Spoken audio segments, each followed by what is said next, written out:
Hace unos años, en mi época de estudiante de universidad, vivía en un vecindario donde las casas estaban pegadas una a la otra, compartían una sola pared. No era un lugar lujoso, pero era tranquilo y lo más importante, no era costoso. En ese tiempo de estudiante yo tenía solo un trabajo a medio tiempo y me alcanzaba lo suficiente para pagar mi renta y para mis gastos básicos. Disfrutaba mucho de mi trabajo y de mis estudios. Fue una época llena de aprendizajes y nuevas experiencias. Recién me había mudado de la casa de mis padres para empezar a vivir mi independencia como adulto. Esa casa donde vivía era mi hogar, mi refugio, mi escondite. Fue el primer lugar que llamé mío, aunque no era mío porque rentaba, lo sentía mío. Lo decoré a mi gusto. Quería dejar los zapatos regados en la sala o los platos sucios en el fregadero, los dejaba y no había nadie que me dijera nada. Era mi casa. También tenía otra ventaja. Quedaba a 10 minutos caminando de la universidad y a 15 minutos de mi trabajo. Así que mi vida, aunque bastante ocupada, era tranquila. Viví en ese vecindario por más de 2 años y ahí pensaba quedarme por mucho tiempo más. En ese vecindario no habían niños. Todos los vecinos eran adultos trabajadores, cada quien con su vida rutinaria. En la casa de al lado vivía un hombre. Su nombre era Tomás. Vivía solo, o por lo menos en los casi 2 años que vivía al lado, nunca vi a alguien más entrar a su casa, ni siquiera una visita.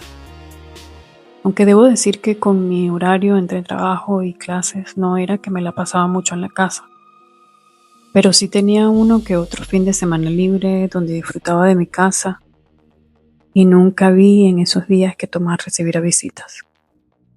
Tomás y yo no hablábamos mucho.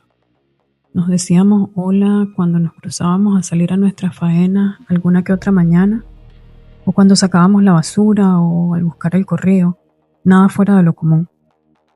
Él era de esos vecinos que están ahí pero no llaman la atención, reservado y con una rutina bastante normal. Hasta que un día algo cambió. Recuerdo que aquella mañana fría de otoño, al salir de mi casa, frené en seco al ver aquello. Su puerta, completamente negra. No el marco, no las paredes, solo la puerta. Como si alguien hubiera tomado la pintura y la hubiera cubierto por completo. Pero no era pintura normal, era gruesa, pesada, como si estuviera viva. La pintura caía lentamente formando líneas oscuras hacia abajo.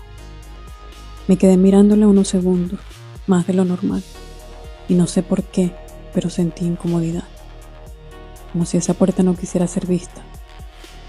Pensé que era una rareza, nada más. Me fui a mis clases del día y después a mi trabajo. Llegué a la casa ya tarde, en la noche, y solo entré como siempre lo hacía, rápido y con movimientos rutinarios. No vi la casa del vecino. Al día siguiente, al salir de mi casa para ir a la universidad, lo que vi fue peor.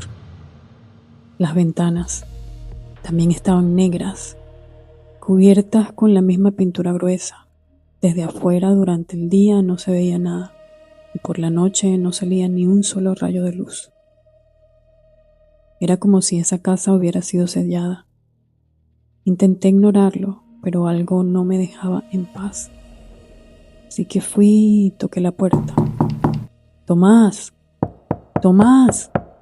Llamé. Nada. Volví a tocar. Silencio total. No se escuchaba absolutamente nada desde adentro. Entonces escribí una nota, algo simple. Hola Tomás, soy tu vecino. ¿Estás bien? La doblé y la deslicé por debajo de la puerta. Me quedé en silencio esperando por unos minutos, pero no escuché nada. Y no hubo respuesta tampoco de la nota. Ya iba tarde a clases, así que no pude esperar por más tiempo. En la noche cuando regresé, solo entré a mi casa sin ver para la casa del vecino. A la mañana siguiente, la nota estaba afuera. Había sido empujada de vuelta por la ranura de la puerta. Y cuando la abrí, sentí un frío inmediato en el cuerpo. Había algo escrito. puerta es negra porque no quiero ver lo que me mira. No supe cómo reaccionar. No entendía lo que quería decir. Era una broma. Alguien con problemas. Así que llamé al dueño de las casas y le expliqué todo. Pero él solo dijo: está pagando la renta. No hay quejas. Déjalo tranquilo. Y eso fue todo. Intenté seguir con mi vida, pero el lugar ya no se sentía igual. Los días pasaban y el silencio se hacía más pesado, insoportable, como si algo estuviera esperando algo. No sé cómo explicarlo. Era una sensación muy extraña. 2 semanas después, pasó.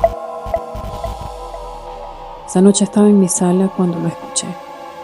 Un sonido, raspando, lento, constante. Al principio pensé que venía de afuera, pero no, venía de la pared que compartimos Tomás y yo. Quedé completamente en silencio sin moverme, intentando descifrar lo que pasaba al otro lado de la pared. El sonido continuaba, como uñas raspando la pared o algo intentando abrirse paso, no lo sé. No pude ignorarlo, me acerqué lentamente, puse mi oído contra la pared y en ese instante se detuvo. Silencio total. Y entonces una voz que venía como desde dentro dijo: él pintó su lado negro para evitar verme, pero no lo logró. Al escuchar esta tenebrosa voz se me heló la sangre. No me moví, no respiré. Y la voz continuó: ahora voy por ti. Brinqué del susto y casi caigo al suelo. No esperé, no pensé, no quise entender nada más. Agarré lo que pude y me fui esa misma noche, sin pensar en más nada, sin mirar atrás. Ahora estoy en un hotel, lejos de ese lugar, pero no puedo sacarlo de mi mente. Me da escalofríos al pensar en la puerta, en las ventanas, en la nota y en esa voz escalofriante que retumba en mi mente. Ayer el dueño me llamó, me preguntó si quería regresar, pero lo que me dijo fue peor que todo lo anterior. La casa está vacía, no hay nadie, pero la puerta sigue negra, las ventanas siguen negras y la pared entre las 2 casas tiene una grieta. Y sé que parece como si algo hubiera estado empujando desde adentro del otro lado, como abriendo paso para cruzar. Obviamente, después de escuchar esto, yo no voy a volver. Prefiero quedarme en este hotel mientras busco otro lugar donde vivir. Aunque dejé mis cosas en esa casa, ahí se quedarán. Tampoco supe más nada de Tomás. No sé si también se fue o desapareció dentro de la casa. No lo sé. Solo sé que si algún día ves una puerta negra, no toques, no escuches. Solo vete.